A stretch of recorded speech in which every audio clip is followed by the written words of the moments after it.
What is going on, everybody, and welcome back to Salty Runback, here to be your weekly intake of everything North American Developmental League of Legends. A bit of a late episode, we apologize for the delay. I'm on vacation right now. Hawk just got back from a trip, but there was a lot of stuff that just happened in the NACL playoffs. We only have 2 teams left as the finals are happening on Wednesday, as we're going to talk all about what just happened, as well as a little bit more involving the qualifiers. Hawk, how are you doing today? Grapes, I'm doing all right. We're having a bit of that late season scramble trying to figure out how to make everything work, but we're still here. And you know what? As it seems to so often be the case, waiting till later in the week ended up being a bit more of a blessing than a curse, as we have a lot more news to talk about, particularly regarding the qualifiers, but just in general. So, I mean, hey, like it works out. Everyone's still getting their weekly intake of North American League, and we'll be more on top of things because we got finals for the qualifiers coming up on Wednesday. And Grapes, I know we got a good preview that we're planning for that to release less than a week from now. Yeah, so unfortunately, with the situation and how rushed we kind of are to get this episode out, we wanted to keep the streak going, but didn't have a whole lot of time to plan. So there's no part 2 for this episode. Instead, we got another one of those mega headline episodes. We got 10 headlines to talk about because there was a lot of stuff that went down over the last couple of weeks, or just last week in general, like a week plus or something like that. But yeah, we do have a big finals preview coming. Kind of 2 part 2s in a way. We'll explain that next week as it comes. Maybe a little bit of a way to build up the hype. But we got that coming your ways. We also have the LCS finals that we're going to be at. So make sure to let us know if you're going to be stopping by there. And I believe, Hawk, this is the 8th new location that I will be filming at here for this episode. So we're crossing out accomplishments as we get into episode 26. It's honestly impressive at this point how many places you managed to be in. Hey, still clocking in every single week. So I mean, yeah, let's have a good time. All right, yeah, let's get into the headlines. Our mega headline episode of Salty Runback, starting off with, of course, the NACL playoffs, which only have one more series to go. We had some of the lower bracket matchups as well as our winners finals, which went crazy. Hawk, I want to ask you, give you 2 storylines and ask you to talk about one of them. Which one was the bigger one for you? DSG reverse sweeping Fear, or Evil Genius's challengers winning 3 series in 4 days through the lower bracket to make it to the finals on Wednesday? Yeah, so it was this might be the most crazy weekend we've ever had in the NACL, just because like so much happened and a lot of good teams went down. And look, I gotta say, DSG reverse sweeping Fear was fucking hype. That was awesome. Don't get me wrong. However, the bigger storyline is absolutely Evil Genius's challengers being the Grim Reaper of top teams so far. They took down the 1 seed, the 2 seed, and the 4 seed in succession, and now they're knocking on the door of DSG in the grand finals. This is an unprecedented run from Evil Genius's challengers, a team that, as you so tweeted and reminded the masses, we completely wrote off earlier in the season, and now they are here, top 2, potential to win the entire split. They look unstoppable. DSG does not look flawless despite being the ones coming in from the upper bracket, so we are poised for an incredible top grand final showdown. A little over a month ago, where we literally said, yeah, no, we don't believe in Evil Geniuses anymore. That team, I've even though Surdy's coming in, we love Surdy, like, there's just no way that this changes anything. But it definitely did. EG looks so good. Their series against TL was very, very clean. I mean, you could credit TL maybe underperforming a little bit, but honestly, like throughout the week, it didn't seem like any of the top teams that we had like really played bad. It's just Evil Geniuses were kind of on another level, and we were hearing rumblings about how teams really didn't want to face off against EGC, even though they were the number 7 seed in the playoffs. And we definitely found out why. Yeah, I mean, they've been deadly, and not only has EG, by the way, been winning these series, they've not been taken to the brink either. They have not been standing on the receiving end of a match point since they played Fear back in the first round. Since then, it's been 2-0, 2-0, 3-1, 3-1. So, again, not only they've been winning very impressively. They've been winning against a lot of the top teams. This is absolutely the story. This is a team that everyone should have their eyes on. We'll actually talk a little bit more about them in our next headline, but I do want to talk just a bit about DSG. It was great. I got home from dinner and I saw that EG was still or sorry, DSG was still playing Fear. I got to see that game 5 and that series was really hype. I went back and watched the other games because I was curious, and I mean, there was a few stomps in there was a few bangers. We got a pentakill. Like DSG, they definitely have that clutch gene to reverse sweep Fear. Last split we had like that all-time series between Fear and FlyQuest where like Yeah, that was the best series right. of the entire split. I think the upper bracket between Fear and DSG was probably the best series that we're gonna get in the NACL playoffs this So summer. And far. unless we get like a crazy finals, which Unless we get a I'd be crazy very finals. down. Yeah, you never know. But yeah, and that was a really great series. There were like gold leads being thrown left and right, as you said, pentakills. There, I think Young and Meech really stepped up Yeah. towards the end, and those were the pieces that, towards the beginning of the split, we were really like doubting for them, as like, oh, are they really going to, um, you know, actually have that same level of success? And they definitely did. And for Fear, hearts out to them. Going getting reverse swept to get sent down to the lower bracket and then losing after I that know. definitely did not feel great, I'm sure, but third place is an improvement over fourth, and that's definitely an accomplishment for them. Yeah, it sucks for Fear, but I mean, at the end of the day, they should be proud of what they were able to do. But I mean, DSG, EGC, we are primed for a really good finals, y'all. Which, by the way, if you're gonna be in LA next Wednesday, August 9th, you should go to the LAN finals at the Riot Games Arena and support the team, support the players, because it's gonna be Man, really hype. why can't we go to LA, man? I wanna go to LA. I want to go to LA Just too. We gotta they sit here and work next week. Well, I do. You have your I internship next know. week too, right? So, it Yep, sucks. Yeah, and if only we could just fly out to LA for a couple days, hang out, go to the games. That would be lit. I know, like, a ton of people are going out. I know, like, Alk and Kai are going Oh, are over they there, really? like, I think some of the Canadians are heading on over to LA for the finals, so, The whole um, squad. Oh, it should be fun they for them, should they but should get well, just cardboard I'm cutouts not of us jealous at and all, I'm hold not us up in jealous. the photos. just for our sake. Right. Uh, yeah. Make sure if you are in LA to go hang out at the finals. It should be a really great time. The only time this year that we get to highlight challengers in person. And it should be a really, really exciting moment and a really nice culmination of the year, even though it did have its ups and downs. Before we go on to some of the other teams that did get eliminated in the playoffs, let's talk about Evil Geniuses just a little bit more here, Hawk, because as an organization has always been prided on developmental, at least over the last couple of years with both Peter Dunn and Kelsey. But you look at the NACL team that just made it up, and 4 of the 5 players that are in the finals all have played in LCS before. They're all these kind of veterans. It's Armeo and alongside the rest of them in Smoothie, Ryoma, and King. Do you feel like that's a problem or that's a bad thing because it's the developmental league and all these kind of old vets kind of made it up? No, I don't think it's a problem at all. To be really point blank, because I feel like sometimes there's this weird notion where if you've been to the LCS and you didn't do well, then your time is done. You don't deserve a chance anymore, you know? And I just don't think that's the case at all, especially when a lot of these players have shown really consistent performance at a high level.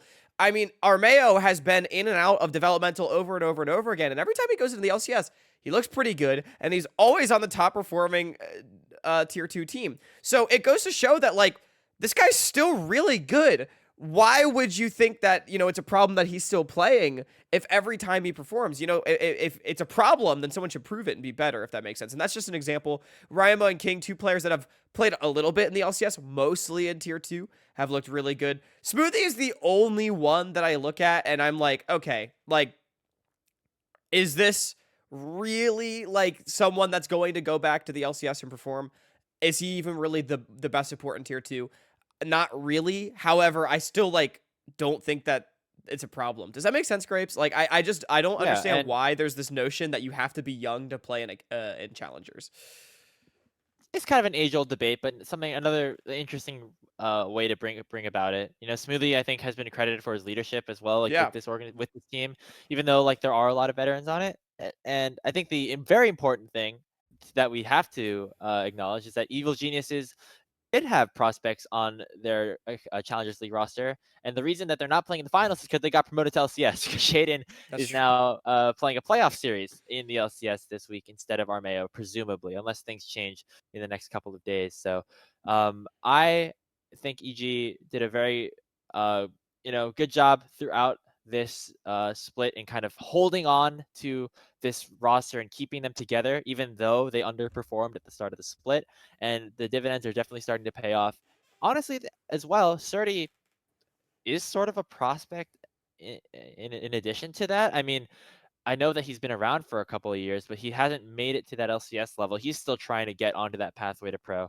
And so even though he's like kind of a veteran within challengers, I think they're still trying to develop him. He's improved a lot of his like team play throughout the playoff and throughout this recent run that he's had with EG. So yeah, I think this is not really an argument. It's just like a kind of an interesting conversation that we could bring up in the way that developmental rosters don't always have to be these young rookie solo queue players. They can, be other Yeah. iterations of that as well. And here's the thing as well, Grapes. Like, I think Evil Geniuses has developed their veterans. I mean, they're in many ways developmental pieces just because they've been around a while. They're playing better. They're now in the finals, as you said.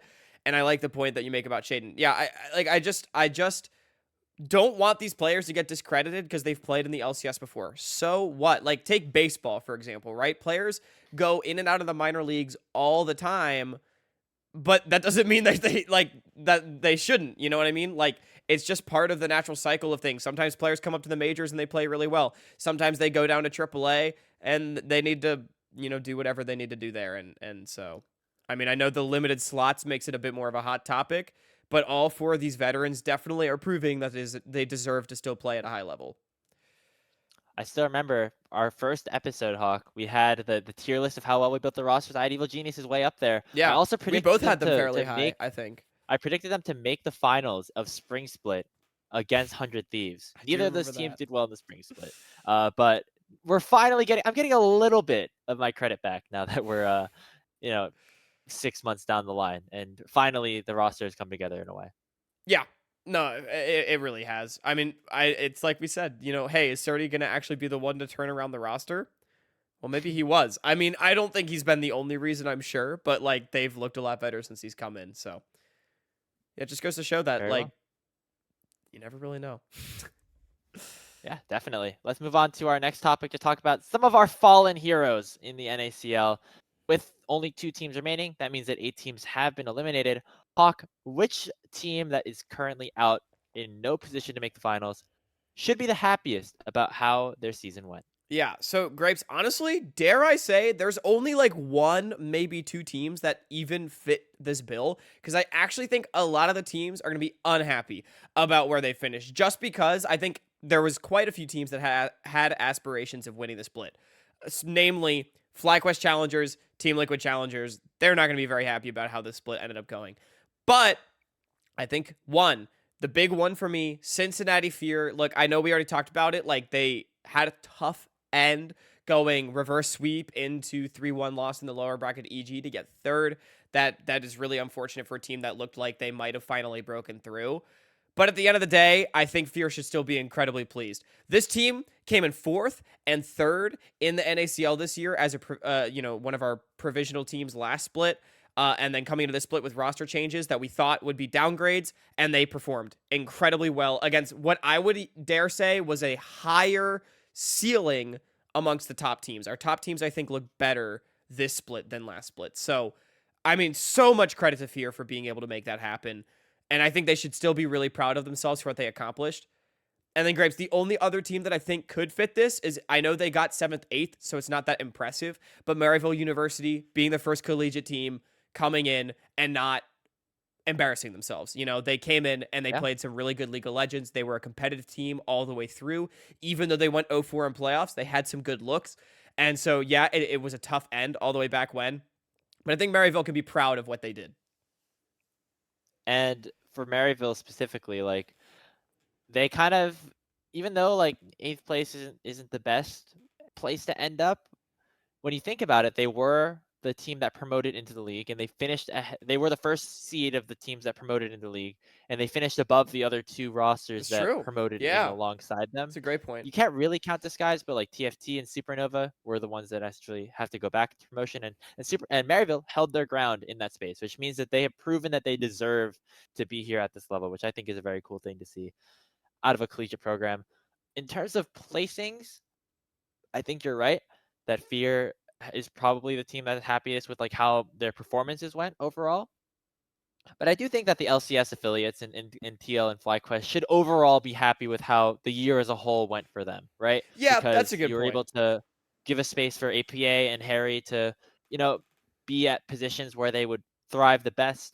Um, and honestly, create some very high level LCS caliber level, I dare say, talent that you could add to your rosters for next year. And so, I would be very surprised if at least one of these players is not in the LCS for next year, whether that is Harry or Masu or whoever.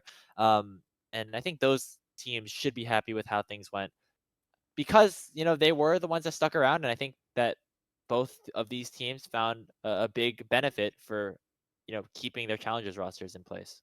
That's actually a really great point. So I am glad that you brought that up because, yeah, in terms of placing, I think they're definitely going to be disappointed. But you're right. Like, success is not only defined by placement, especially in tier two. TL, I mean, I feel like TL in many ways, other than winning the split, had like the perfect tier two season, if that makes sense, where they were able to promote a player and still be really successful in both challengers and in the LCS. And then also FlyQuest, it's not out yet, but two, second and third place have been announced for MVP. Masu's probably going to be MVP. Just, gut feeling from me. Oh, who would have known? Yeah, Yeah, who would have thought? who would think? So, I mean, like, they brought a player that both you and I at the very beginning of the split weren't sure what to expect from, and were very surprised to see playing on an LCS affiliated challengers roster. Clearly that was the move. So you're right. I think they can still be very happy about their season, and I like that you give them that credit, despite placing wise. Yeah, maybe it wasn't what they ended up hoping for at the end of the day. Yeah, I'm trying to think of other teams that we could potentially shout out. I think AOE kind of were around, like, they're I think they're okay with where they ended up, but maybe not the happiest. And yeah, other than that, I think those are the teams that are probably the happiest about how their season went. And hopefully, as we're saying, some of these players do get promoted and kind of show the pipeline working well for them. So with that, we can move on to our next topic, which is still about some of the eliminated teams. Which core of players, Hawk, that could be still playing right now, whether it's Disguise or EG or not, do you want to see continue on and run it back in 2024? Because we saw how FlyQuest did a similar thing when they had UG and Spyrex, and to an extent Philip, although he's not with the team anymore, stick around and play from 2022 into 2023. Is there another group of players that you think would benefit from having that situation apply to them? Yeah, so for me, I definitely this is a really hard question to answer because there's a lot of teams that I would love to see play together, but I would hate to see them play together because it means they didn't get promoted. Does that make sense? Like, Yeah. take DSG for example. I think it'd be a travesty if this core got ran back again, considering the performance that they've shown over, spring split with the Cloud9 players and then now with Young and Meech. Like, someone's got to get promoted, right? Especially because I'm gonna get a little bit like off the question here, but my really cope take is I'm really hoping this split of LCS has shown that NA talent is worth investing in at the LCS level over like imports. It's one thing if you're gonna import like Faker, but like, come on, guys. Let's stop the Ruby imports. I thought we were going to stop it in 2018. It's still happening now, but I really hope that this split showed that like it's worth investing in the talent. By the way, not just so that you can be better, which is part of it, but like take TSM, for example. Everyone was shitting on this team at the beginning of the split. Then Insanity plays out of his mind. They bench Ruby for Insanity like halfway through the split after realizing the error of their ways. And people were rooting for TSM against Dig yesterday. And that was awesome to see. So that's my soapbox really quick. But basically, a lot of these top teams, I do not want to see them playing together. My one, I'm going to say I want to see the Cincinnati Fear roster keep playing together. I would be more surprised to see these players promoted just because a lot of them are newer. For example, Shochi, first split at the Challengers League level. Minwee first split at the Challengers League level, right? Perry has spent some time here. But I think like this core stick together and really show some great performance moving into 2024. That's when the promotions would come for them, and maybe they can continue chasing for that title. So that's going to be my answer. I'm not sure where you're at, but Yeah, it's that core right down the middle, right? In Perry, Shochi, and Minwei, yeah, because they were together for the whole year. Obviously, Faisal has gone over to FlyQuest and performed pretty well with them over there. But at this point, it's these three players who I think also came into either the end of 2022 or the start of 2023 with not a ton of expectations. You know, Perry only played on a couple of qualifier teams in the last year, and had that run with Dig in the finals, but then we still weren't necessarily thinking of him as a really high level jungler, although that certainly has changed at this point. And Minwei was also somebody that we were definitely doubting on for a bit, but they have continued to grow in both what they can do as players, but also I think as teammates and their ability to be very flexible and working with each other. And yeah. they seem to enjoy being teammates with each other as well. So I think that is pretty much the easy answer. I And want to I maybe, want to jump yeah, off on the fear point really quick one more. I know we're talking a lot about them, but I just feel like there's so much to talk about with this team. I think also the fear organization and their coaching staff is also so clearly highlighted that they can really develop talent and develop these players. So I would love to see them not just stick together, but stick with this organization and continue to get better. I think that would be seemingly really good for all parties involved. Um, so yeah, that's just the fear point. But yeah, other teams. another team. Well, Maryville is the obvious one because I think a lot of those players are gonna probably stick around in that organization for a little bit longer. I do enjoy watching. I did enjoy watching AOE a lot this year, Mm. and I know it's a very new roster. And of course, I was a big fan of the one that they had in spring with the Skytech and Winnie, who we had on the show. Shout out. But I think Will played really well as just some of the other pieces on that team. If we saw a core of that AOE team come back with Will, maybe with like Lynx and Breezy coming back, Darkwings wants to give it another go. I'd be very happy to see that group kind of play a little bit more because they were another team that had a bit of a slower start and really ramped things up throughout the end of the season. Although they did, similarly to Maryville, fall a bit short in playoffs. Yeah, they ended up having like a little bit of a disappointing split, I think. I think they were really close to finding that thing, but I'm definitely with you. I would love to see, particularly I think Lynx and Breezy looked like a great 2v2. Yeah. And they looked like they played well together. So I'd love to see them stick together, and I think Darkwings will as well was like a solid duo, two very strong players. If Concept comes back great, I would be super excited to watch AoE play more next split. Otherwise, like a different top laner, I think would be fine as well. I think AoE is a good shout as a team that can stick together. And again, I want to like point out the reason why we're not talking about teams like Team Liquid, EG, DSG, and Fly is because we want these players in the LCS next year. Particularly, I think TL, Fly, and DSG, who have these younger players that we would love to see get their first shot. Yeah, it seems like there's no way to try and Like, I don't get want to see them those play teams stick together. together. I would be Yeah. incredibly annoyed if these cores stayed together next split. I'd be very upset. I will tweet about it if that happens. Yeah, hopefully not. And hopefully we get some new developmental pieces coming in because of the promotions that ended up happening, which would be very cool. Before we move on to the qualifiers for this mega headlines portion, let's talk about some of the content that happened in the NACL space. We're going to give out a little award here in this episode. Which NACL Team Hawk had the best content in 2023? Dude, first of all, shout out to the NACL teams. I feel like we did see more content out of tier 2 organizations themselves this year than we saw in previous. I could be wrong about that, but I feel like the organizations themselves actually did a good job of producing some content. Obviously, the broadcast knocked it out of the park as well. Shout out to our friends there. But we're talking about the teams that did the best content. So just to give a bit of an overview, Supernova, they were doing mic checks all split. Those were cool. DSG, every year there's got to be one team that does like the minimalist branding, the low budget branding. That was DSG. Fear had some content coming out, particularly late split when their players were in person together. Maryville does content, but it seems like probably not as much over the summer when they're not, they don't have everyone on campus during school, which makes sense. Um, Grapes, I think my answer. Oh, I don't even know. Actually, I I You want really my answer liked. first? Yeah. You go first because I have some thoughts, but I'm kind of curious.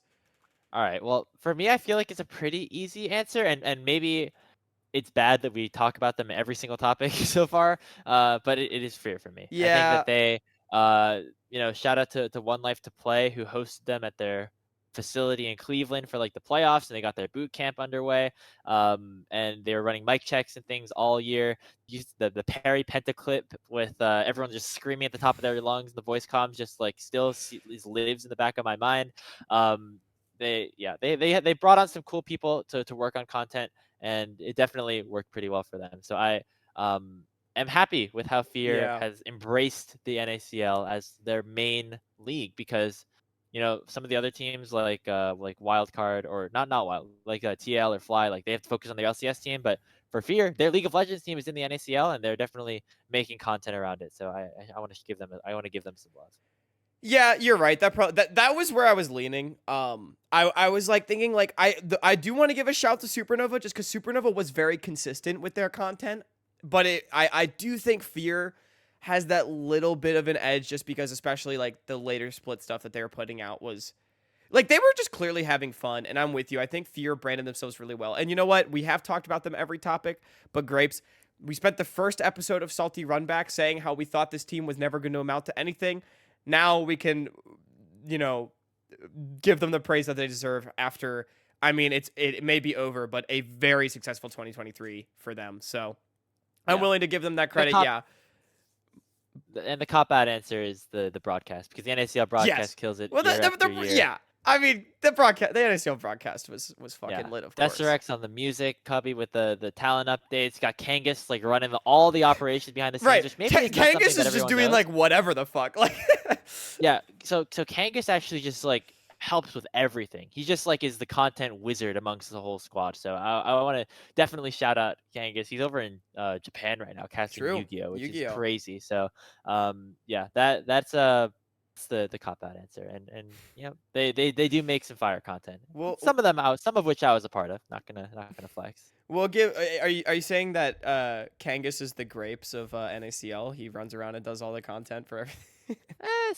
Something like that. I don't want to give myself too much credit, but um, uh, but yeah, I definitely think Fear can get the award for teams NACL broadcast. I mean, it was very entertaining. You know, people talked a lot about viewership for NACL, which was problematic in its own ways, as has been discussed many times. However, it is good that they're getting they should get the credit that they deserve, and the viewership yeah. has been good this split, especially with teams like DSG, and I think the NACL broadcast team does deserve a lot of credit for making it very entertaining. So I'm hoping that we get more of that in the future. Well, we'll see what developmental League of Legends looks like in 2024. We don't have to open that can of worms just yet. But shout out to all the teams doing their best to keep the scene entertaining. It's been a lot of fun to watch this yeah, year. We can move on to the qualifiers, where, speaking of craziness, a lot of things happened over the last weeks in regards to the teams and everything that happened, and it wasn't on the Rift. Unfortunately, there were a ton of competitive bans issued out between our last recording of the episode and this one. The two notable instances were Cold Hearted as a whole team were fully eliminated and disqualified from competition because they had a player that was comp banned playing on an alternate account, which obviously is a terrible thing, and we do not approve of that. We also had a bunch of players um, be tagged for just behavior checks, which we could get into a little bit later. But some of the notable ones that have been announced were Sajid from Lit Esports, Duo King and Ninim, and Dunn from Team Eterna, among a couple of other ones that I think will be announced as the games actually start up, on Saturday and Sunday. But Hawk, what the hell just happened to the scene? We just got Thanos snapped. dude, it's so weird.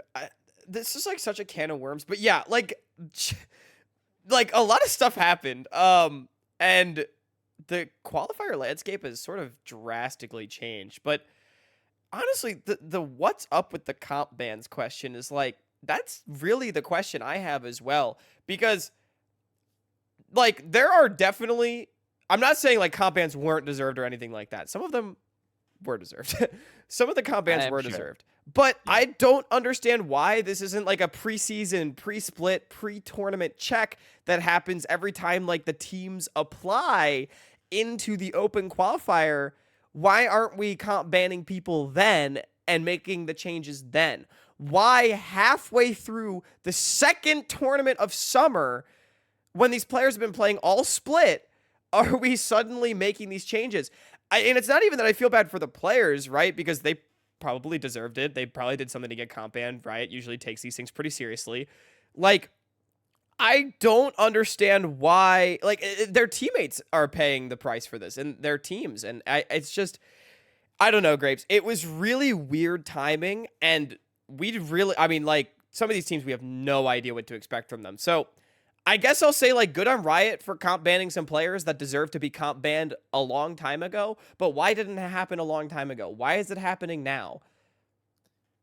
Yeah, the timing thing is the biggest thing for me because let's be honest here, Hawk. You saw the Team Turner roster get announced, and there's no way that this is like what? Why does this team exist? And Yep. um, now it's true. Half the players are gone, and um, Yep. it's just yeah. I don't know. The fact that it just messes with a lot of what the landscape of the space is going to look like for the rest of the tournament. Halfway through the tournament, I should say, uh, definitely is really unfortunate for everybody involved because the spots that were taken away, not only are those like, you know, spots that could be filled in by other players, but even teams as a whole that like barely missed out. I'm sure they're pretty upset looking at the situation above them and saying like, wow, I wish like this was dealt with earlier so I could hop in. And as a member of the official broadcast for the qualifiers, we haven't been given too much information about the whole ordeal. But I do want to credit Rally Cry / Riot or whoever for eventually figuring this out. I just wish it was done a little bit sooner. Yeah. Um, I'm I really feel like that's just the conversation here. Like I feel bad for teams like Lit, for example, that now all of a sudden they have to change their AD carry. Now they got Rock Boom, they're probably gonna be fine. But like they it's did get just Rock Boom they did, yeah. But like it's and I'm a just a big Rock Boom guy. really it's just a weird situation. These players, especially like you mentioned, Teamy Turner, like these players should have just been banned at the start of the year. I don't know why this is happening now. And I don't know if like playing in NACL protected some of these players as well. Like maybe that's a can of worms that I don't want to open right now. But I Yeah. just don't understand why it happened now. It should have happened ages ago if it was going to happen at all. Or like, I don't know. Better late than never, but like it's so weird. It's so weird. And maybe we'll get a little bit of clarity as the split progresses. But yeah, just having it all happen in the middle, like there's no way all 9 of those players randomly just decided to drop incredibly toxic chat logs like in the last 6 days, and Right. that is why this has happened. You know Right. what I mean? Like it definitely has been a problem for a while, if it is a problem at all, and I don't want to like throw assumptions around because I don't know too many of these players super personally or anything like that. But yeah, that Yeah. is kind of where I stand on It, things. I'm just a little frustrated because I was excited with like where we were at in the space and where we were in going into this week of games, and now things look pretty different.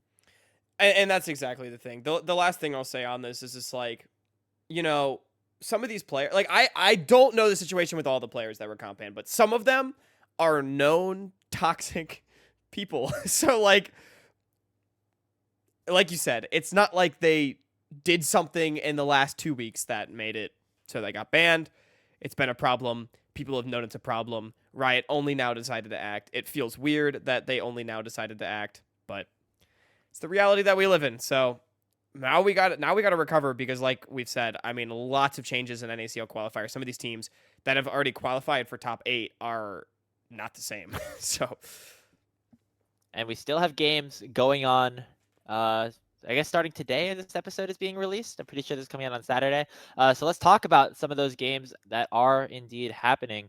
The lower bracket qualifiers into the quarterfinals will be taking place this Saturday. And 3 of the 4 games are rematches of the first rounds of Swiss. We have Team Ambition versus not Swiss of the group stage. We have Team Ambition versus Teamless Revenge, Winthrop University versus CB Gaming, and CCG versus Apex Mission Impossible. In all 3 of those series, the lower seed ended up upsetting.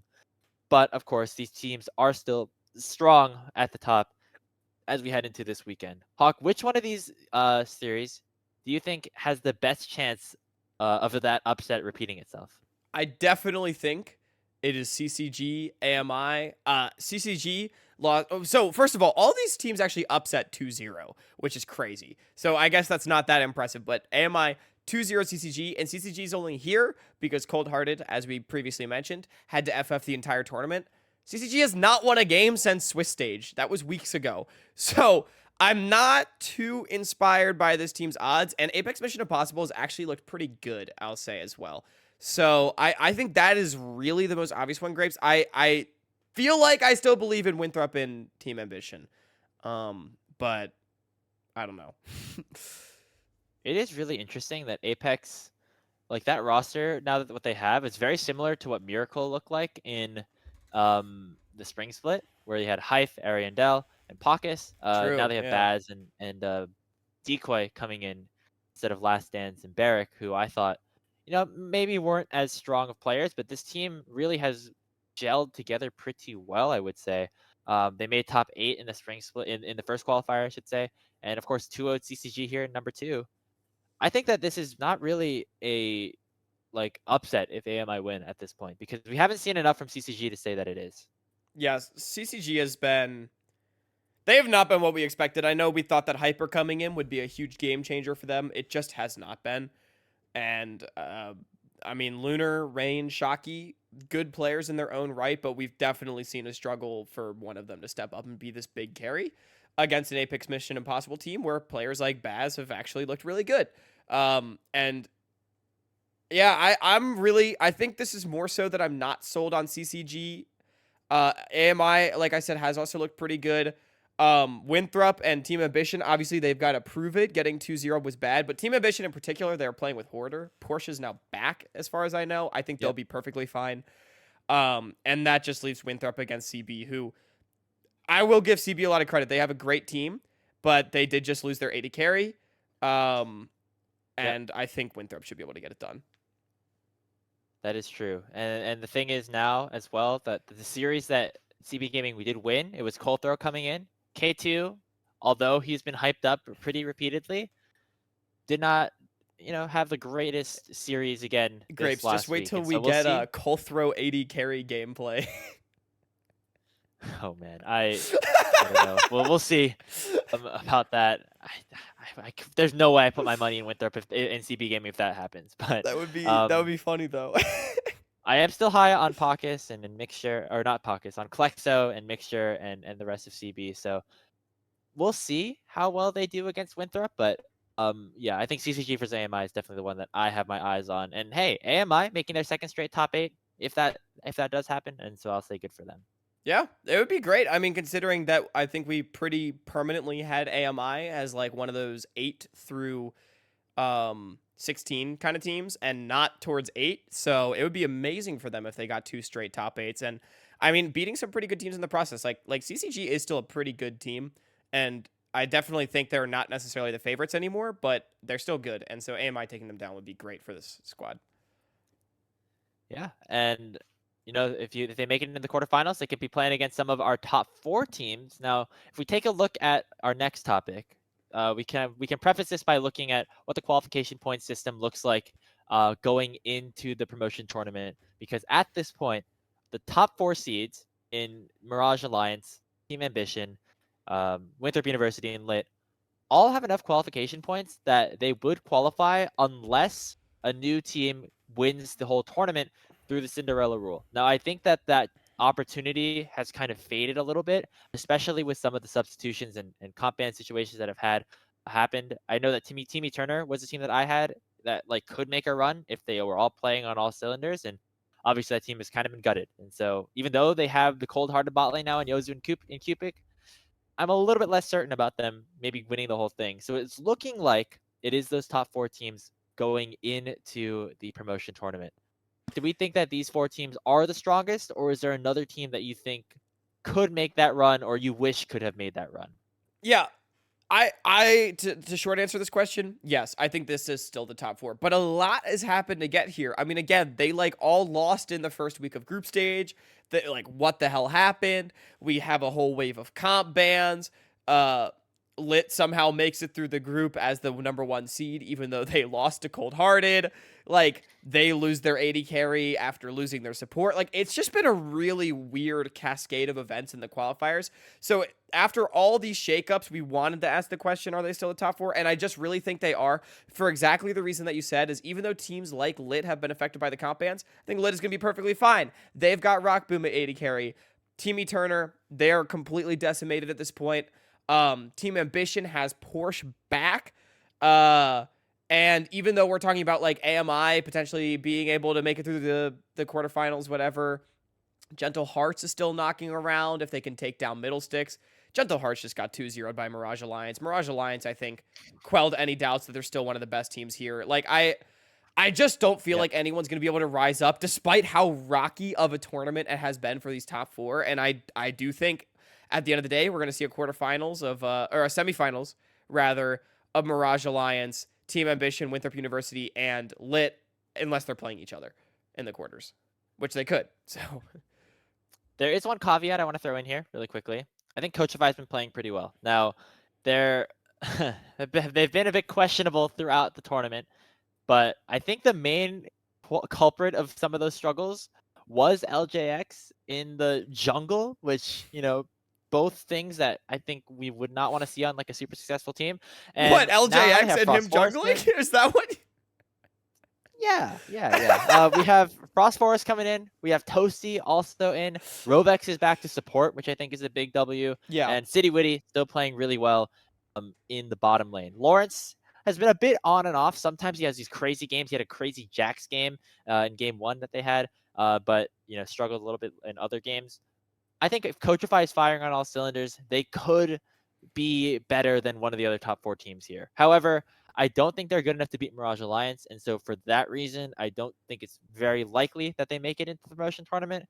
But if they can continue their performance like in the quarterfinals, and if we go next week in semis and things like that, it could be worth having a discussion about, hey, was this team actually a little bit more deserving of making it in? Yeah, that is a good point. You're right that Coach Vice played well. They took down a pretty strong Grandpa Gamers team. They did dodge Team Ambition entirely in the group stage. So that's like my one thing. They have not played one of these top 4. But you are right, with the roster changes, it's a pretty competitive squad. If they took one down in quarters, I don't know who they would be playing. I'm sure there's like a matchup list somewhere. I don't but have it up right now, yeah, but yeah, one of the top, they'll be playing against one of those top teams in the lower bracket, right. probably. Like, depending on who they would end up playing, this team could maybe do some damage. So I'll give them that credit. But I'm with you. I don't think they win the whole thing, and that's really the catch. And I guess in that sense, it would suck because if they did take down one of the top 4 and then not make the promotion, it'd be a really tough situation just because, I mean, it could be argued that they are one of the top 4, but they don't have the points. But yeah, and for that argument, you'd have to say you should have made it out of groups because in the first qualifier they didn't make it out of group it's a stage, pretty and strong argument. we have these conversations of, oh, should a second qualifier matter a little bit more? And I think maybe a little bit more, but if you miss the groups in one of the tournaments and then and then you go on that's where maybe a line can be drawn. Like if they made the quarterfinals, I think they'd actually still be in the conversation if they made finals over somebody like Lit, depending on how they ended up performing. But unfortunately, that's not the case, and we'll see how it goes. But I think Coachify could be okay, and I think the team that they would maybe like kind of usurp would be Lit. But honestly, I think Rock Boom coming in, like this team is just as good, if not maybe a little bit They better. might Maybe be we're better. really high Yeah. on Rock Boom, but I think Sajed has had really strong team fighting moments, but in laning phase not as strong. And I think Rock Boom maybe a little more of a well-rounded player. So we'll see how that goes. Yeah. We'll see how it goes. We'll keep our eyes on Team Coachify, but I mean, look, Winthrop and TA still need to make it through the group stage. Yes, they will still qualify for promotion, but they have got to show that they are not going to be a joke team in the promotion relegation. I think that's a big thing. They've got to prove that they do still belong in that top four, even if they are still there. So that's really what I've got my eyes on as we move forward. Yeah, all right. I'm excited to watch this qualifier matches. I won't be on any of the streams, but it should be a good time. As we can move on to our last couple of topics in our mega headline episode. Because there's some other news that's been circulating around. We just saw Fear hang out in Cleveland for their NACL playoff boot camp. We also just saw DSG move in with Cloud9 for the weekend, which I think is a really cool thing as their LA journey has begun. Hawk, if you had to boot camp as an NACL team in one of the LCS team facilities, which one of them would you want to go to? Oh man, this doesn't answer the question at all. But I think Cloud9 was missing their challengers roster when they invited DSG back to the boot They're camp. hitting up their ex, like, Yeah, they were hey. like, "Hey, you guys are actually pretty good. You want to come hang out? Thanks." Like Jack's figuring out which one he can sign for next split. Yeah. No, but I mean, I don't even know which one would I want to boot camp with. Oh, excuse me. Oh, that's a big yawn. I would probably want to boot camp with Cloud9, to be honest with you. They are a team that has been pretty well known for developing talent over the years, even though they did get rid of their challengers roster. And they're pretty damn good at League of Legends. We've heard about teams scrimming Cloud9, talking about how good they are. And I mean, at least right now, I think they're still the favorites to go to Worlds and represent North America. So I would be, I would go to Cloud9. Yeah, I think that my answer would probably be TL. That is, Oh. unless they, wouldn't want us because they have another challenger team there. But you see those interviews that they do, like in the post game, they have that like own little like interview room. The facility looks nice every time you like watch an episode of Squad. I think that from the outside looking in, the Alienware training facility, just I'd want to go scrim over there and hang out with the TL players is over there. definitely definitely the other answer here for sure. Like this is a Yeah. team. They know what they're doing over there. I would say. I just feel like Cloud9's kind of cool because they're a team that still does like the gamer house thing, right? Like no one else really does that. Yeah. So that's like very unique, you know. Yeah, and there was a whole conversation about like, oh man, like first Jack dumps the Cloud9 and the challenger team, and now they're bringing them back.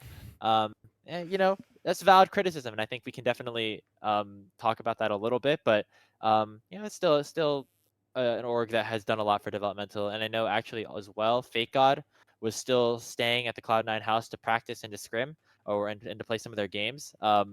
Even though Cloud9 didn't have him under contract anymore. So we can definitely issue our criticisms, but Cloud9 also has done some okay things, so it's good to credit them in situations like that as well. And even though they didn't keep their challengers roster, at least they're doing a little bit back Yeah. to maybe right the ship. But Great Grapes. In regards to your Team Liquid answer, though, I will say one thing that is cool about if you go to Team Liquid, you would get to hang out with Spawn, who I have heard is a very fun person to hang out with. I have not personally talked to Spawn, but I've been told by multiple people that he's very cool. So you would get to chill with him. So that is like a little bit of a thing in favor of TL for you. just go and party with Spawn. Go and party with I guess Spawn. so. That was Again, actually my third reason. I have heard that Spawn is a very fun individual. So Spawn, if you're watching this, you can confirm or deny. Before we wrap up this episode, which has been a pretty fun one, going all over the place, sometimes it's nice to just sit back, not have a super creative, topic or anything like that. We just talk about League of Legends. That's what we're here to do. And speaking of League of Legends, one of the newest game modes that has come out and it's been all the rage in the space is Arena, the 2v2v2v2 game mode, which I know Hawk, we still need to get our duos in, but we have both played it a little bit. It's been pretty fun.